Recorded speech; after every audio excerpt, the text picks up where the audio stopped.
우리는 쉬어갈 곳이 필요합니다.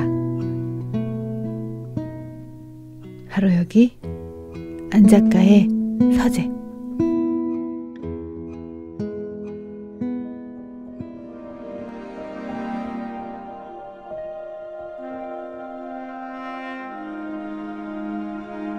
살인자의 기억법.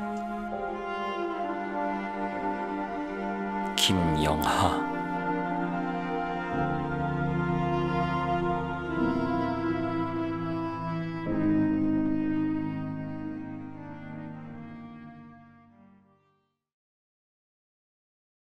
아침에 눈을 떴다. 낯선 곳이었다. 벌떡 일어나 바지만 꿰어입고 밖으로 뛰쳐나갔다. 처음 보는 개가 지저댔다.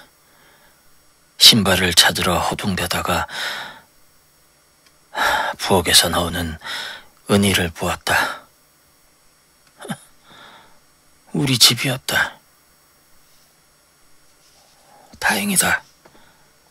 아직 은희는 기억에 남아있다.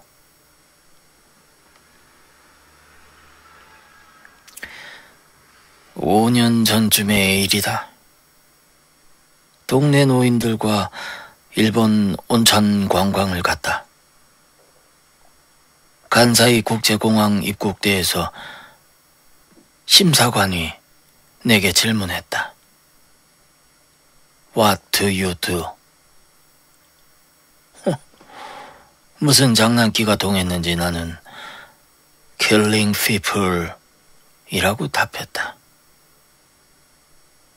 입국 심사관은 내 얼굴을 힐끗 보더니 의사인가? 하고 물었다. 킬링을 힐링으로 잘못 알아들은 것이었다.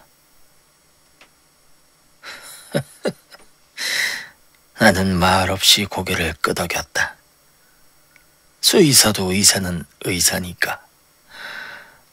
그는 일본에 온 것을 환영한다며 내 여권에 도장을 꽝 찍어주었다. 힐링 좋아하시네. 고통 없이 죽을 수 있다는 게 유일한 위안이다. 죽기 전에 바보가 될 테고 내가 누구인지조차 모르게 될 테니까.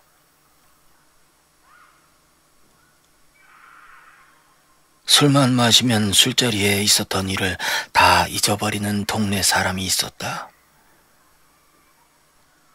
죽음이라는 건 삶이라는 시시한 술자리를 잊어버리기 위해 들이키는 한 잔의 독주일지도.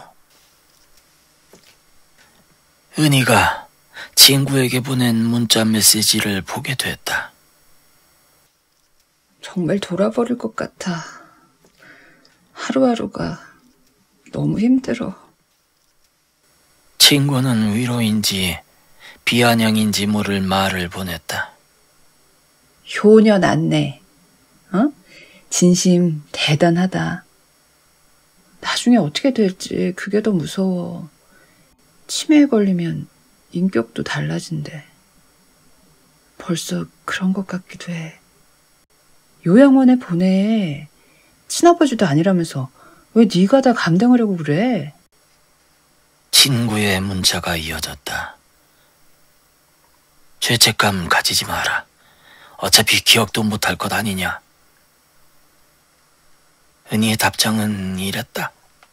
아무리 치매 환자라도 감정은 남아있대. 감정은 남아있다. 감정은 남아있다. 감정은 남아있다. 종일 이 말을 곱씹는다. 내 인생은 셋으로 나눌 수 있을 것 같다. 아버지를 죽이기 전까지의 유년, 살인자로 살아온 청년기와 장년기, 살인 없이 살아온 평온한 삶, 은희는 내 인생 제3기를 상징하는, 그러니까 뭐라고 해야 할까? 부적 같은 것 아니었을까? 아침에 눈을 떠 은희를 볼 수 있다면 나는 희생자를 찾아 헤매던 과거로 돌아가지 않은 것이었다. TV를 보니 태국의 한 동물원에서 암사자가 새끼를 잃고 우울증에 빠졌다. 밥도 먹지 않고 운동도 하지 않았다. 보다 못한 사육사가 돼지 새끼를 사자우리에 들였다. 암사자는 돼지를 지 새끼인 줄 알고 젖을 먹여 키웠다. 나와 은희의 관계가 그런 것이 아닐까? 식욕이 전혀 없다. 먹으면 토한다. 뭔가를 먹고 싶은데 그게 뭔지 모르겠다. 아무것도 하기 싫다. 평생 가까이 하지 않았던 술과 담배가 당긴다. 그러나 하게 되지는 않을 것 같다. 만나는 사람이 있어요. 은희가 말했다. 내 기억으로는 물론 이제는 그 기억을 신뢰하기 어렵게 되지만 은희가 남자 얘기를 꺼낸 것은 이번이 처음이다. 문득 은희의 남자를 받아들일 준비를 전혀 하지 않고 있었다는 것을 깨달았다. 은희가 남자와 함께 사는 모습을 상상해 본 적이 없다. 지금도 상상이 안 된다. 설마 영원히 함께 살 거라 생각했던 걸까? 은희가 중학생일 때 남자애들 몇이 집 근처를 널쩡거렸다. 녀석들은 젊고 나는 그때도 이미 늙어 있었지만 나를 보고 달아나지 않은 놈들이 없었다. 욕을 하거나 겁을 준 것도 아니고 조용히 몇 마디 했을 뿐인데 웬일인지 다들 기가 질린다는 표정으로 공문이를 뺐다. 제 아무리 사나운 개도 동물병원에 오면 꼬리를 말고 낑낑거려 주인들을 놀라게 한다. 10대 남자아이들도 개와 다르지 않다. 저 때문에 내 눈빛이 관계를 결정한다. 그래서 데려오려고요. 은희의 볼이 붉게 상기되었다. 집으로 데려온다고? 네. 뭐하러? 아빠가 보셔야죠. 내가 왜? 그쪽에선 결혼하자고 해요. 그럼 그러든지. 이러지 마세요. 인간은 결국 혼자가 된다. 응? 결국은 죽을 걸 뭐하러 살아요? 은희의 낮은 음성에 살얼음 같은 분노가 서려 있다. 그것도 맞는 말이다. 응. 내가 결혼도 안 하고 평생 아빠만 보면서 살았으면 좋겠어요? 내가 원했던 것이 그거였을까? 확신할 수 없다. 모르기 때문에 나는 이 화제를 피하고만 싶다. 여하튼 나는 보고 싶지 않다. 하고 싶으면 너 혼자 해라. 나중에 다시 얘기해요. 은희가 일어나 방을 나간다. 왠지 수치스럽다. 화도 난다. 그런데 이유를 잘 모르겠다. 배가 고파 국수를 말아 먹었다. 먹다 보니 맛이 이상하다. 뒤늦게 깨닫는다. 간장을 넣지 않았다. 간장이 어디 나 아무리 찾아도 없다. 새로 하나 사야 할 것 같다. 내가 죽은 후에 집 어디선가 수십 개의 간장병이 발견되는 건 아닐까. 설거지를 하다가 다시 좌절. 먹다 남긴 국수가 그릇째로 개수대에 들어있었다. 오늘 식사는 국수만 2그릇.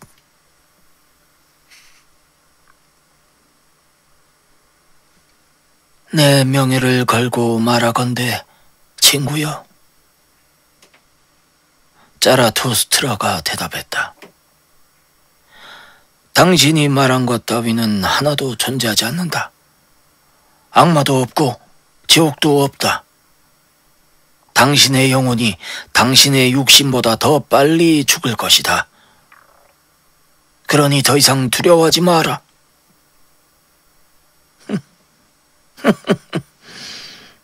마치 나 들으라고 써놓은 듯한 니체의 글.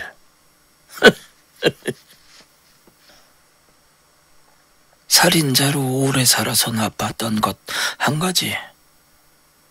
마음을 터놓을 진정한 친구가 없다. 그런데 이런 친구, 다른 사람들에게는 정말 있는 건가?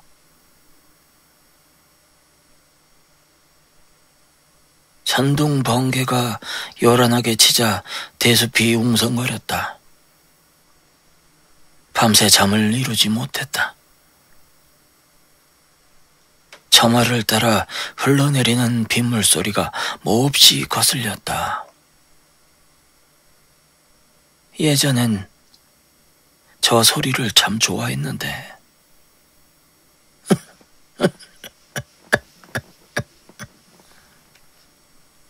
은희가 만나는 사람을 집으로 데려왔다. 이런 일은 처음이다. 그러므로 지금의 은희는 진지하고 심각하다. 그렇게 받아들여야 한다. 손에 땀이 찬다. 남자가 몰고 온 차는 사륜구동 지프였다. 한눈에도 사냥용임을 알 수 있다. 차 지붕에 서치라이트를 단 것도 모자라 범퍼 위에 안개등을 3개나 더 달았다. 이런 차들은 트렁크도 물 청소가 가능하도록 개조한다. 차량용 배터리도 2개쯤 더 달고, 사냥 시즌이 되면 이런 놈들이 마을의 뒷산으로 몰려든다. 은희는 사냥꾼을 남편감으로 선택한 모양이다. 인사드리겠습니다. 박주태라고 합니다. 남자가 내게 큰절을 했다. 나도 반절로 받았다. 박주태의 키는 170이 조금 넘는 정도로 작은 편이었지만 얼굴이 허여멀겋고 허우대가 멀쩡했다.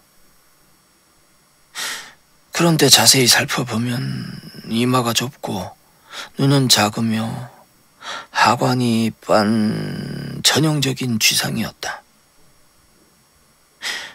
이런 쥐상을 가리기 위해서인지 뿔테 안경을 끼고 있었다. 어딘가 낯이 익은 것 같기도 하고 아닌 것 같기도 한데, 요즘은 기억에 관한 한 나 자신을 전혀 신뢰할 수 없으니 뭐라고 말을 꺼내기가 어려웠다. 절을 마친 그가 무릎을 꿇고 먼저 앉자 은희가 나와 그 사이에 앉았다. 편히 앉으시오. 괜찮습니다.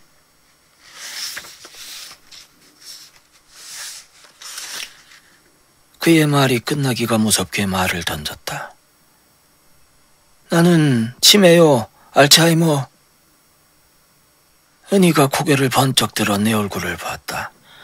항의의 뜻이 담겨있는 눈길이었다. 은희한테 얘기 들었어? 들었습니다. 내가 혹시 잊어버리더라도 서운해하지 마시오. 의사 말로는 가까운 기억부터 없어진다니까. 요즘 약이 좋다던데요? 그럼 얼마나 좋겠어. 은희가 배와 사과를 깎아왔다. 과일을 먹는 동안 그가 자연스럽게 자기소개를 했다. 부동산 쪽 일을 하고 있습니다. 부동산이라? 땅을 사서 필지를 나누어 되파는 일을 합니다. 땅 보러 이 동네 저 동네 많이 다니겠소? 아무래도 발품을 좀 팔아야죠. 땅도 여자 곳 같아서 남의 말만 듣고는 몰라서요. 혹시 우리가 전에 만난 적이 있어? 아닙니다. 오늘 처음 뵙는데요. 그는 빙긋이 웃으며 나를 올려다보았다. 어디서 봤을 수도 있어요. 요즘 이 사람이 근처에 자주 왔다 갔다 하니까. 은희가 끼어들었다. 좁은 동네니까요. 그도 맞장구를 쳤다. 원래 여기 사람은 아닌 것 같은데. 그의 말투엔 남쪽 지방 억양이 희미하게 남아있었다. 그는 고개를 끄덕여 긍정은 하였지만 내 예상과는 좀 다른 대답을 내놓았다. 맞습니다. 서울에서 나고 자랐습니다. 은희와 결혼하면 서울로 갈 거요? 그는 은희와 내 얼굴을 재빠르게 살피더니 아니라고 했다. 은희 씨는 아무 데도 안 갈 겁니다. 아버님이 여기 계신데 어딜 가겠습니까? 우린 시내에서 살 거예요. 은희가 조용히 손을 뻗어 그의 손을 건드렸다. 그러나 그는 은희의 손을 맞잡지 않았다.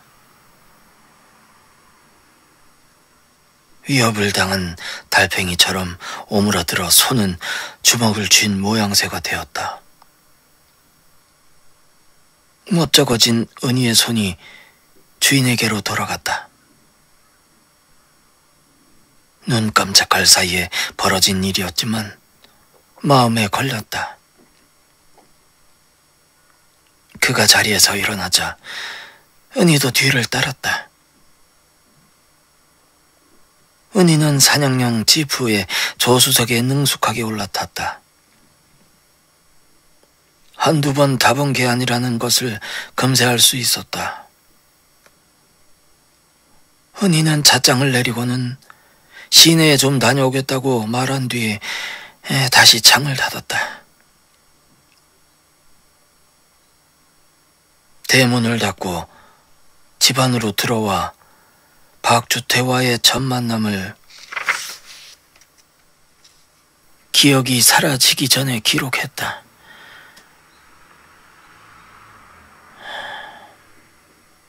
기분이 묘했다.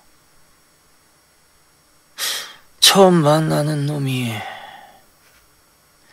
나는 벌써 매우 싫었다. 왜였을까? 내가 놈에게서 뭔가를 본 것일까? 그게 뭐였을까?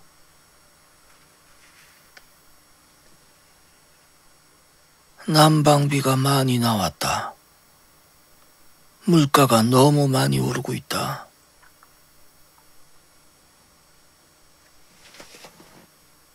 노트를 뒤적이다가 놀랐다. 그놈이 그놈이었다. 어떻게 이런 일이 가능할 수 있을까? 귀신에 홀린 기분이다. 놈은 태연하게 내 집으로 걸어 들어왔다. 그것도 은희의 약혼자로. 그런데도 나는 놈을 전혀 알아보지 못했다. 놈은 내가 연기를 한다고 생각했을까? 아니면 정말로 자기를 완전히 잊어버렸다고 생각했을까?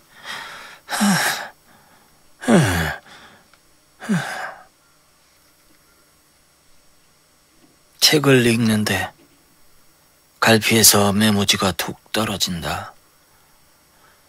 오래전에 뺏겨 적은 것인지 종이가 누렇게 바랬다. 혼돈을 오랫동안 들여다보고 있으면 혼돈이 당신을 쳐다본다. 니체. 박주태는 어떻게 만났니? 아침을 먹다 은희에게 물었다. 우연이요. 정말 우연이요. 은희가 말했다. 사람들이 입버릇처럼 쓰는 우연이라는 말을 믿지 않는 것이 지혜의 시작이다. 살인이 가장 산뜻한 해결책일 때가 있다. 언제나는 아니다. 맞다. 박주태가 준 연락처. 그놈이 지 손으로 적은 그 연락처. 그걸 어디다 두었더라. 하루 종일 찾아도 그 연락처 적은 메모지를 찾을 수가 없다. 집안을 다 뒤져도 없다. 물건 하나하나를 찾는 게 점점 더 어려워진다. 혹시 은희가 몰래 치워버린 걸까?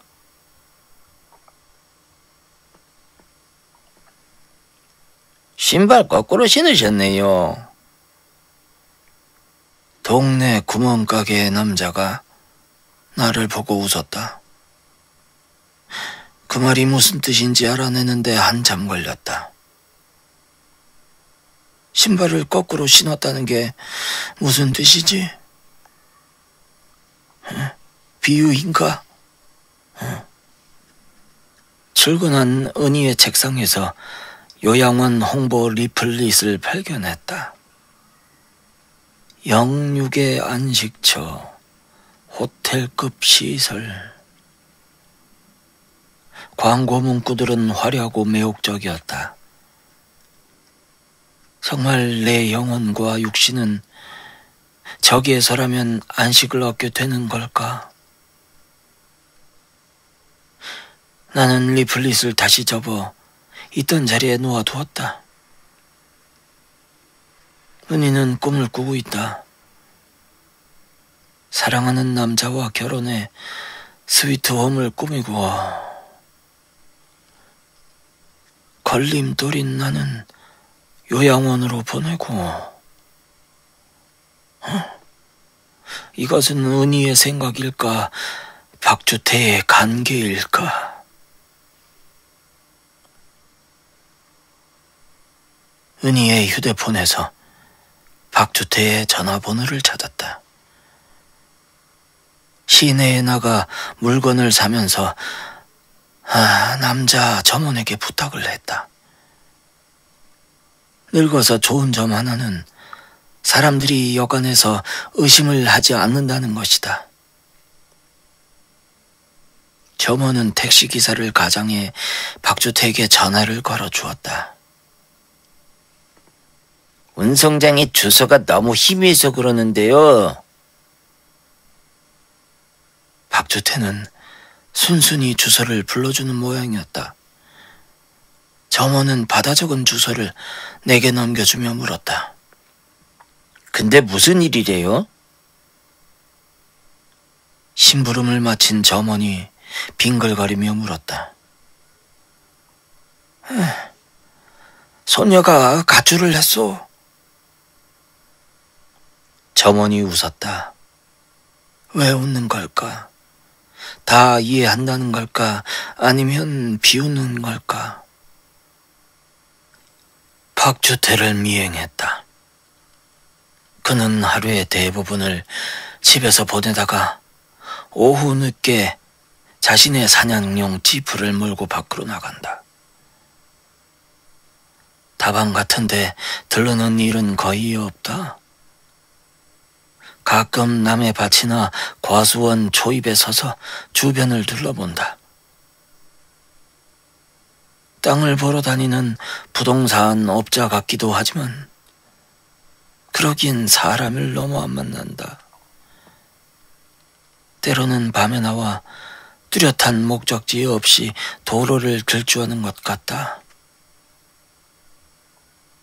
그가 사냥하는 것이 짐승이 아닐지도 모른다는 강한 예감이 든다. 만약 이 예감이 맞아떨어진다면 이것은 신이 내게 던지는 고급스러운 농담일까? 아니면 심판일까?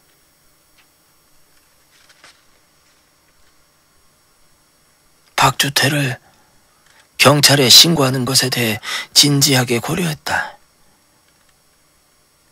그걸 뭐라고 하지? 법원에서 주는 거. 맞다, 영장. 그게 있어야 놈의 그 차와 집을 수색할 수 있을 텐데. 만약 수색을 해도 결정적 증거를 발견하지 못한다면 풀려나리라. 그럼 놈은 나를 의심할 거고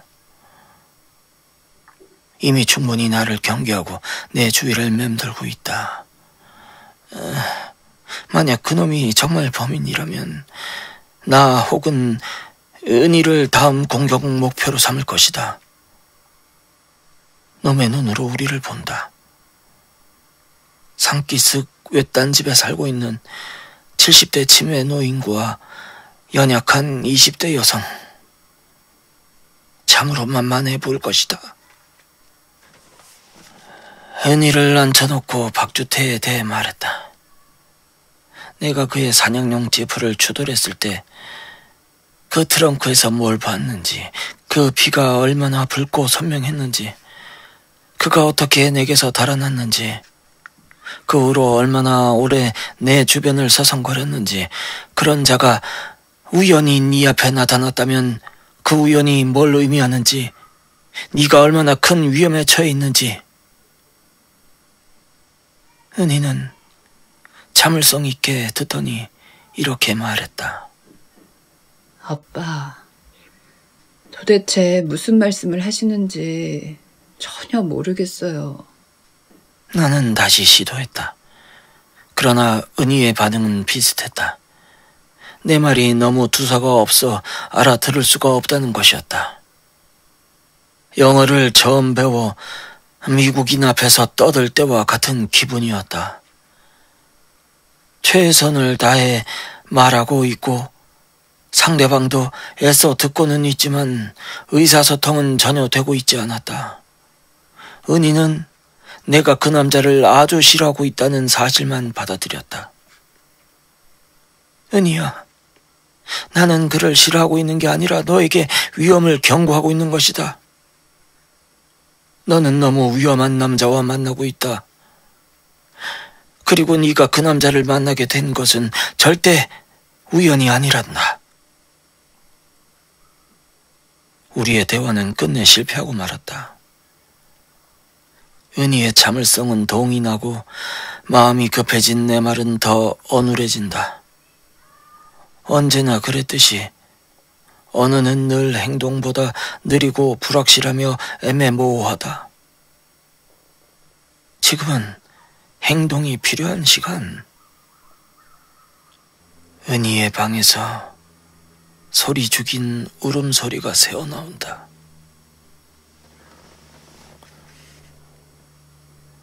시내에 나가 CCTV가 없는 곳을 신중하게 고른 후 공중전화로 112에 신고를 했다. 수화기를 옷으로 틀어막아 음성을 변조했다. 나는 사냥용 지프를 몰고 다니는 박주태라는 자가 연쇄 살인범인 것 같다고 말했다. 근무자는 처음에는 내 말을 잘 알아듣지 못했다. 나는 최대한 천천히 또박또박 박주태의 지프에 대해 말했다. 이번에는 근무자도 알아들은 눈치였지만 별로 신뢰하는 기색은 아니었다. 112 근무자는 내 신원을 물었다. 나는 안전이 걱정돼 신원을 밝히기 어렵다고 했다. 왜 그를 범인으로 생각하냐고 112 근무자가 물었다.